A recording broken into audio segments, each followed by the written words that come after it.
Shalom, kasih karunia Tuhan cukup bagi kita. Bapak Ibu, jemaat sekalian, mari kita akan memulai persekutuan doa kita pada hari ini. Saya ajak kita untuk sama-sama menaikkan doa teduh. Mari kita berdoa. Bapa, kami bersyukur kepadamu untuk kasih setia Tuhan kepada kami setiap hari. Hari ini kami datang kembali dalam persekutuan doa. Mohon anugerah Tuhan beserta dengan kami. Berkatilah ibadah kami di rumah kami masing-masing. Di dalam nama Tuhan kami Yesus Kristus kami berdoa. Amin. Apa kabar Bapak Ibu sekalian? Saya percaya Bapak Ibu dalam keadaan baik. Walaupun ada di antara kita yang kurang sehat, tetapi kasih karunia Tuhan cukuplah bagi setiap kita. Hari ini saya ambil syuting di atas ya. Di dak ini tanaman gantung saya, supaya ada sedikit refresh, ada sedikit variasi Bapak Ibu sekalian. Mari kita akan menyanyikan satu buah pujian. Kita akan mencoba untuk menyanyi dengan live Bapak Ibu ya, tidak memakai video yang biasa seperti saya kirimkan. Semoga suara saya ini sudah bisa untuk menaikkan pujian.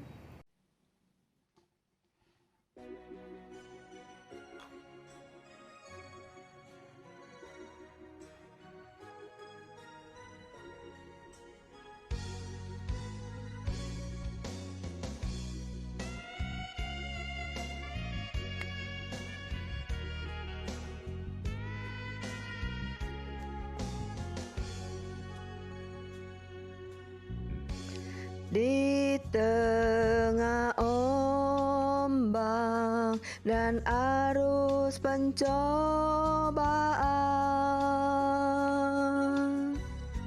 hampir terhilang tujuan arah hidupku. Bagaikan kapal yang selalu diombang-ambingkan, mengharap kasih-Nya seolah-olah tiada mampu. Yesus, perhatikan kehidupan setiap orang yang sudah rusak, dibetulkan dengan penuh kasih sayang. Yesus, perhatikan tiap tetesan air mata. Dia mengenal hatimu yang penuh penyesalan dosa.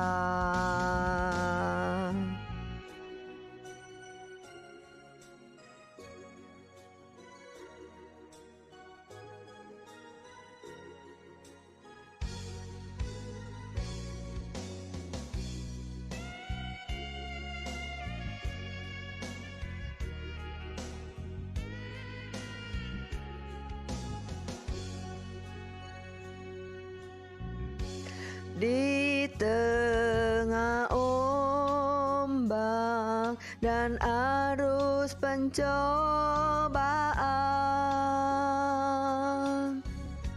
hampir terhilang tujuan arah hidupku.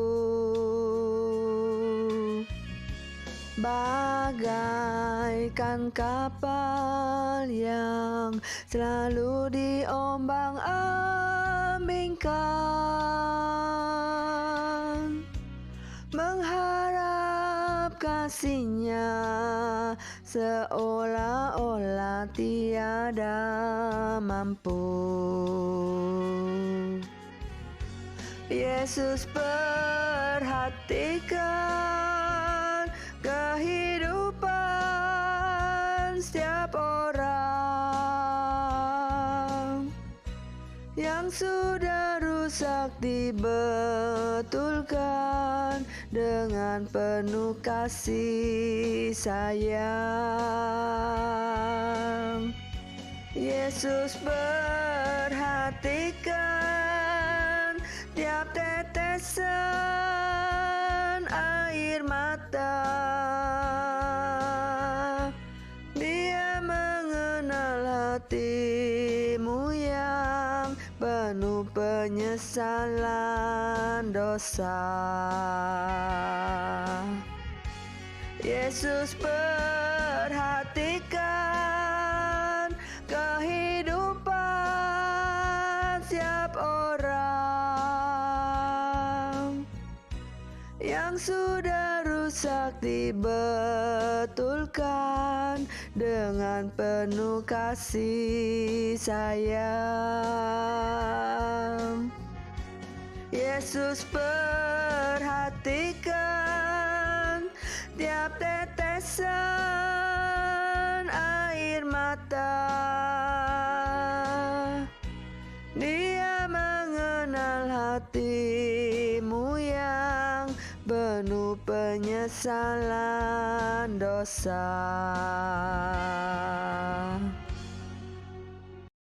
Kiranya pujian tadi boleh memberkati kita semua. Walaupun Ibu Lydia masih belum bisa menyanyi dengan baik, masih parah juga batuknya, tapi itu usaha yang bisa saya lakukan. Dan Tuhan mendengar puji-pujian kita, memberi kita akan kekuatan bahwa di tengah ombak dan arus pencobaan di dalam dunia yang sedang kita hadapi sekarang ini, kasih Tuhan tetap menyertai kita. Bapak Ibu, mari saya ajak kita untuk menyapa satu saudara kita melalui video ini. Halo, apa kabar Bapak Ibu sekalian, Jemaat GKI Philadelphia? Kabar kami di sini baik-baik saja. Semoga Bapak Ibu juga dalam keadaan sehat dan dilindungi oleh Tuhan. Ya, tetap jaga kesehatan. Mari kita saling mendoakan. Selamat Hari Paskah. Tuhan Yesus. Kiranya video dari Pak Jeki boleh mengobati rasa rindu kita. Mari Bapak Ibu, kita juga mau berdoa untuk keluarga ini. Biarlah Tuhan terus memeliharakan mereka. Mari sama-sama kita tundukkan kepala, kita berdoa. Tuhan Allah Bapa kami yang baik, kami datang kepadamu. Kami mengucap syukur melihat keadaan daripada keluarga Pak Jeki dan Ibu Kristina dalam keadaan yang baik. Tuhan, Engkau terus memelihara mereka di tempat di mana mereka bekerja dan melayani. Biarlah mereka boleh menjadi saksi Tuhan. Berikan mereka kekuatan, berikan mereka kecukupan, apa yang mereka butuhkan, biarlah mereka mendapatkan dari kasih karunia Tuhan. Terima kasih Bapa, berkati juga anak-anak mereka, Ana dan Eva, juga orang tua dan adiknya. Tuhan memberkati Ronald juga, dimanapun mereka berada. Biarlah ada kekuatan, ada kesehatan, ada penghiburan dari Tuhan. Terima kasih Bapa. Di dalam nama Tuhan Yesus Kristus kami berdoa. Amin. Mari saudara, saya ajak juga kita untuk menaikkan beberapa pokok doa. Khususnya kita berdoa untuk dunia ini. Sebelum kita menaikkan doa, mari kita melihat sebuah video ini. Let us pray. Almighty God, which art in heaven, hallowed be thy name.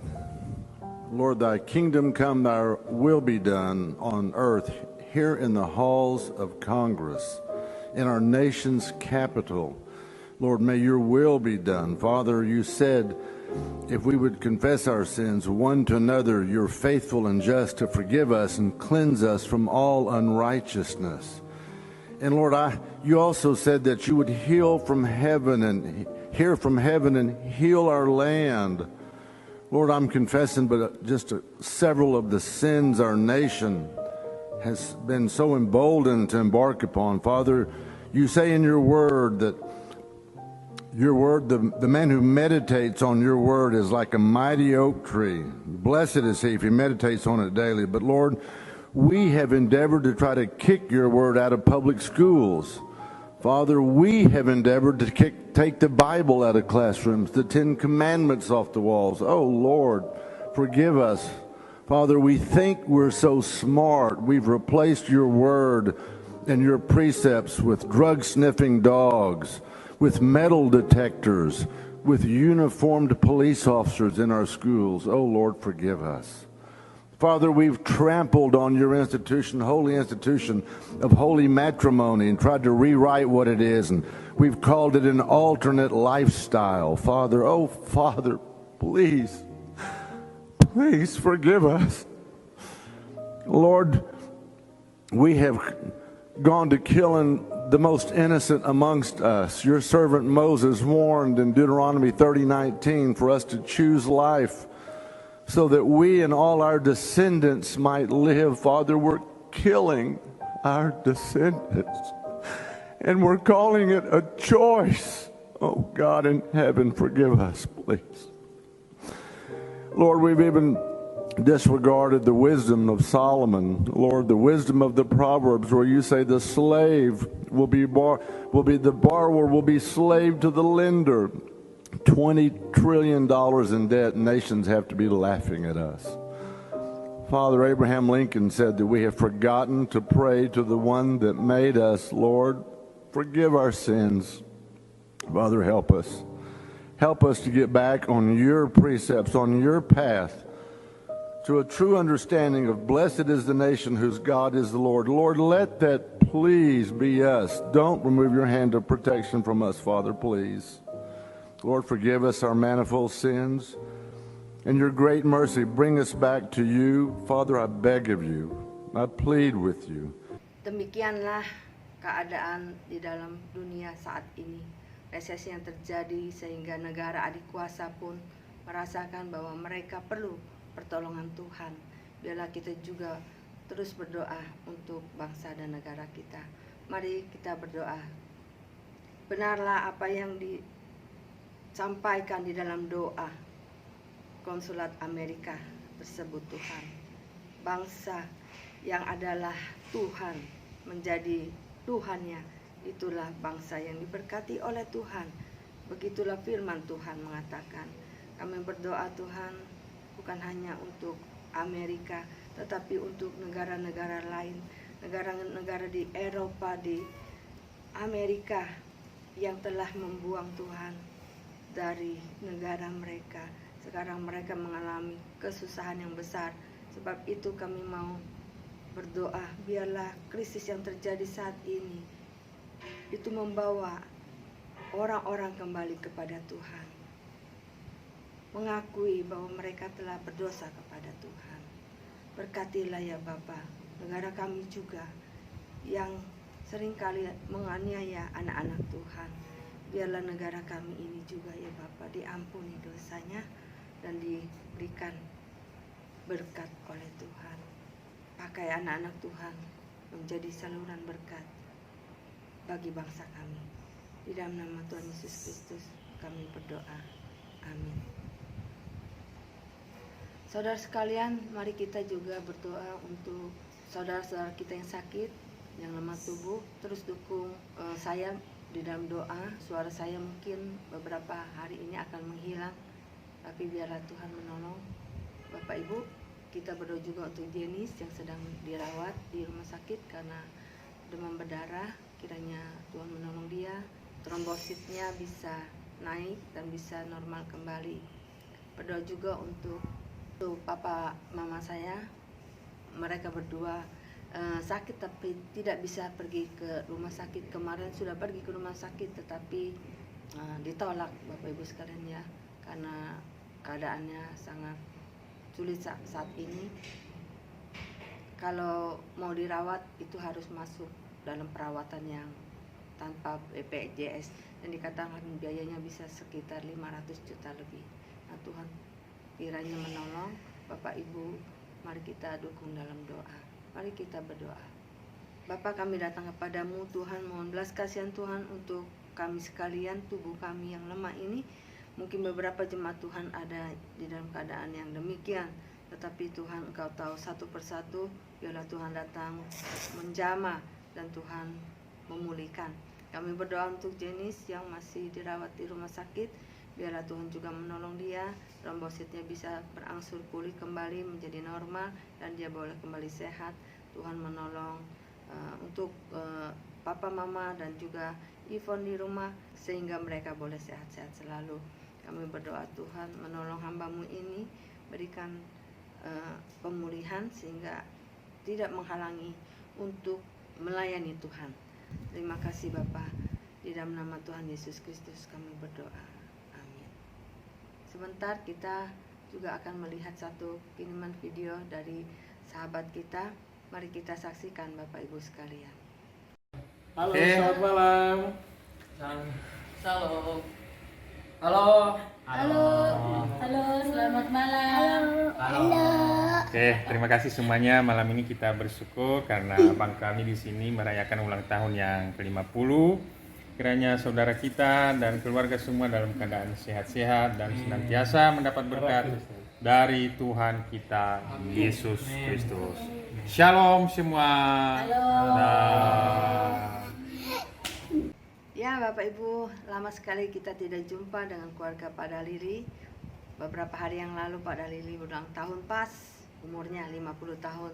Selamat ulang tahun Pak Dalili, kiranya Tuhan memberkati Bapak dan juga keluarga Bapak. Sehat, panjang umur, damai sejahtera menyertai Bapak selalu.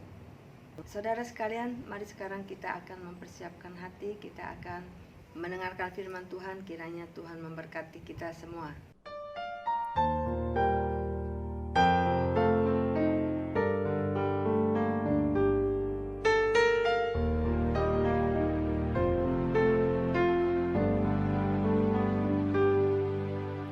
Jangan takut kesusahan, Tuhan peliharamu. Aman di bawah sayapnya, Tuhan peliharamu.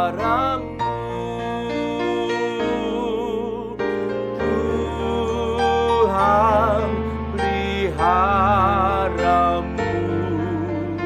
tiap waktu sepanjang hidup. Tuhan peliharamu, Tuhan peliharamu.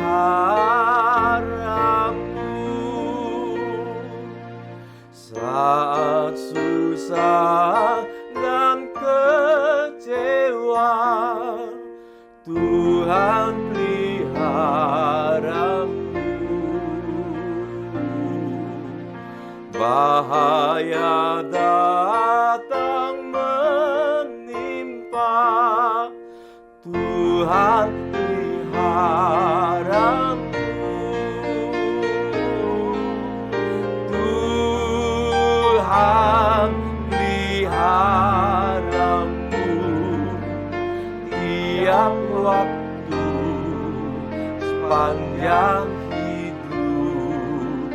Tuhan peliharamu, Tuhan peliharamu.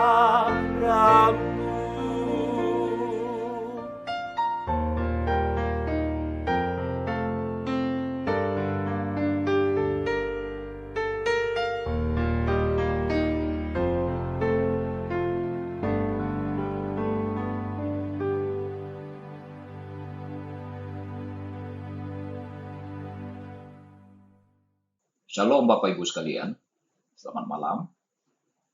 Jumpa lagi di dalam kebaktian online pada malam hari ini. Mari kita berdoa. Tuhan berkatilah kami dengan kebenaran-Mu, pakai hamba-Mu untuk menyapa jemaat-Mu dengan kebenaran-Mu. Dalam Yesus Tuhan kami berdoa. Amin. Barangkali saudara pernah mempunyai pengalaman seperti ini ketika belajar dulu, baik di bangku sekolah maupun kuliah. Segala sesuatu sudah dipersiapkan dengan baik, sudah belajar dengan mati-matian, tapi begitu ujian mengalami kegagalan. Berapa banyak di antara saudara pernah mempunyai pengalaman seperti itu? Saudara, Kleopas dan kawannya adalah dua murid yang antusias di dalam mengikut Yesus. ini sudah pernah kita renungkan secara mendalam, saudara sekalian. Ada satu hal yang menarik yang akan kita renungkan pada malam hari ini, tertulis dalam Lukas pasal ke-24, ayat yang ke-31 dan 32. Ketika itu terbukalah mata mereka, dan mereka pun mengenal Dia, tetapi Ia lenyap dari tengah-tengah mereka. Kata mereka seorang kepada yang lain, bukankah hati kita berkobar-kobar ketika Ia berbicara dengan kita di tengah jalan, dan ketika Ia menerangkan kitab suci kepada kita? Saudara, hati mereka berkobar-kobar ketika mereka berjalan bersama dengan Yesus yang tidak mereka kenal sama sekali. Dan hati mereka juga berkobar-kobar ketika Yesus menjelaskan tentang Mesias dari kitab Taurat dan kitab Nabi-Nabi. Hati mereka sungguh-sungguh terbakar, berkobar-kobar di dalam keadaan berkabung sebetulnya. Karena guru mereka, yang mereka tidak sadari berjalan dengan mereka, telah meninggal 3 hari sebelumnya. Saudara, apa yang membuat kedua orang ini berkobar-kobar ketika berjalan bersama dengan Yesus dan ketika mendengarkan penguraian firman Tuhan? Apakah semata-mata karena Yesus mengajar dengan penuh kuasa? Alkitab mengatakan demikian, saudara. Matius pasal yang ke-7 ayat 28. Dan setelah Yesus mengakhiri perkataan itu, takjublah orang banyak itu mendengar pengajarannya. Sebab ia mengajar mereka sebagai seorang yang berkuasa, tidak seperti ahli-ahli Taurat. Saudara, di dalam pelayanan Yesus, orang-orang takjub mendengarkan Yesus. Karena apa? Karena Yesus mengajar dengan penuh kuasa, tidak seperti ahli Taurat. Jadi betul, saudara, Yesus mengajar dengan penuh kuasa. Tapi apakah ini yang menyebabkan dua orang murid yang dalam perjalanan itu berkobar-kobar?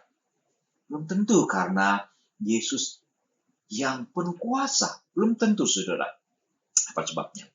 Karena di dalam Alkitab sendiri kita bisa menemukan ada begitu banyak orang yang juga memberikan respon yang berbeda daripada yang dicatat di dalam Matius pasal 7 tadi.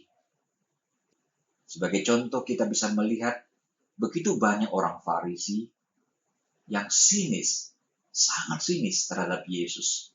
Padahal Yesus mengajar dengan luar biasa. Dan ketika Tuhan Yesus kembali ke kampung halamannya untuk mengajar di Nazaret, orang-orang tidak memberikan hati. Dan mereka justru memandang rendah Yesus. Mereka katakan, siapa orang ini? Bukankah ibunya adalah Maria? Bukankah saudara-saudaranya juga ada bersama dengan kita? Mereka tidak menanggapi apa yang Yesus ajarkan di sinagog pada waktu itu. Ketika Yesus berada di rumah Lazarus, Maria duduk dekat di kaki Yesus, mendengarkan Yesus dengan penuh antusias. Sementara Marta sibuk bukan main di dapur, mempersiapkan segala sesuatu konsumsi untuk melayani Yesus. Melayani tamu-tamu yang penuh sesak di rumah mereka. Sampai akhirnya Marta kelelahan. Dan dia protes pada Yesus. Dan Yesus katakan, Marta, Marta, engkau khawatir. Maria duduk manis mendengarkan Yesus. Dan Yesus katakan, Maria telah memperoleh bagian yang terbaik. Perhatikan, saudara. Maria antusias mendengarkan pengajaran Yesus. Sementara Marta sibuk dengan urusan konsumsi. Contoh lain lagi adalah Simon, orang Farisi yang mengundang Yesus ke rumahnya untuk makan siang. Saudara. Di hari itu ada seorang perempuan yang berdosa mendengar bahwa Yesus berada di rumah Simon, orang Farisi itu. Maka datanglah perempuan yang berdosa itu menangis. Melihat apa yang dilakukan oleh perempuan itu, Simon berkata dalam hatinya, jika saja orang ini adalah nabi, tentu dia tahu siapakah perempuan ini. Apa yang dilakukan oleh perempuan ini. Saudara sekalian, mempunyai sikap yang antusias bukanlah soal selera, bukan soal minat. Ada orang berminat di dalam hal olahraga, ada orang berminat dalam hitung-menghitung, ada orang berminat seni suara, ada orang berminat di bidang biologi, ada orang juga berminat di bidang teologi. Saudara, hati yang berkobar-kobar sungguh-sungguh bukan soal minat, tapi ini bicara hati.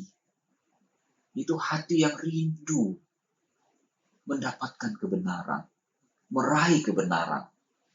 Sekalipun keduanya mempunyai hati yang berkobar-kobar, berjalan bersama dengan Yesus, dan mendengarkan penguraian firman Tuhan yang dilakukan oleh Yesus. Tapi mereka tetap gagal memahami siapakah Yesus itu. Hari Minggu telah kita renungkan bersama. Keduanya hanya memahami Yesus sebagai nabi. Ahli mentok ya, Mesias politik. Yesus sebagai pelaku mujizat. Hanya itu saja. Saudara sekalian, apa pelajaran yang dapat kita petik dari peristiwa ini? Pada malam hari ini kita bisa belajar, saudara. Jika orang yang begitu antusias gagal memahami Yesus, apalagi orang yang ogah-ogahan, tidak punya hati mencari kebenaran. Ini bukan bicara aktif atau tidak aktif ke gereja. Seseorang yang aktif pergi ke gereja belum tentu mempunyai hati yang antusias terhadap firman, terhadap kebenaran. Itu tercermin dari sikap kita ketika kita belajar Alkitab. Saudara. Tidak banyak orang yang gemar ikut PA belajar Alkitab. Tidak banyak orang mau mengikuti seminar tentang Alkitab. Dan ketika berada di ruang gereja sekalipun, ketika mendengarkan firman, ada yang bolak-balik keluar masuk ruang gereja. Ada yang tidur-tiduran, ada yang sibuk melihat media, dan sebagainya.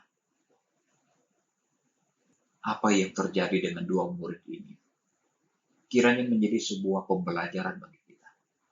Mari kita memiliki hati yang haus. Mintalah kepada Tuhan, supaya Tuhan memberikan kita hati yang haus akan kebenaran, haus akan Kristus. Saran saya adalah bacalah Alkitab, renungkanlah itu. Belajarlah kalau di rumah ada buku-buku teologi. Belajarlah lebih banyak lagi memahami kebenaran. Miliki antusias untuk mendengarkan khotbah-khotbah. Sehingga kita bisa mengenal dengan lebih baik dan lebih tepat lagi tentang siapakah Yesus itu. Tuhan berkati saudara sekalian. Mari berdoa. Terima kasih Bapa untuk pelajaran rohani yang kami terima pada malam hari ini. Berkatilah kami.